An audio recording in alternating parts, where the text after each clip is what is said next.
జనహృదయ నేత మాజీ స్పీకర్ దివంగత దుద్దిళ్ల శ్రీపాదరావు 89వ జయంతిని పురస్కరించుకుని కరీంనగర్లో పలు సేవా కార్యక్రమాలు చేపట్టారు. అసెంబ్లీ ఇన్ఛార్జ్ వెలిచాల రాజేందర్రావు ఆదేశాల మేరకు నగరంలోని హౌసింగ్ బోర్డు కాలనీలో గల వీర బ్రహ్మేంద్ర స్వామి వృద్ధాశ్రమంలో 11వ డివిజన్ కార్పొరేటర్ ఆకుల నర్మదా నరసన్న ఆధ్వర్యంలో అన్నదాన కార్యక్రమాన్ని చేపట్టారు.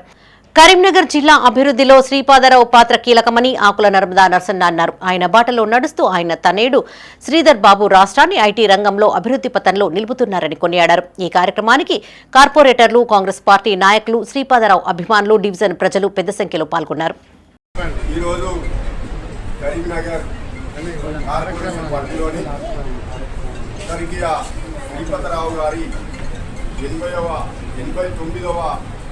జయంతి సందర్భంగా హౌసింగ్ బోర్డు కరీంనగర్ పరిధిలోని హౌసింగ్ బోర్డులో వీరభద్రస్వామి అనాథ వృద్ధాశ్రమంలో వారికి అన్నదానము ఆ రుణులందరికీ అందరూ ఆ భగవంతుడు అందరూ కూడా చల్లగా చూడాలని, అదేవిధంగా స్వర్గీయ శ్రీపతిరావు గారి జయంతిని పురస్కరించుకొని ఈరోజు ఇక్కడ అన్నదాన కార్యక్రమం చేయడం జరిగింది.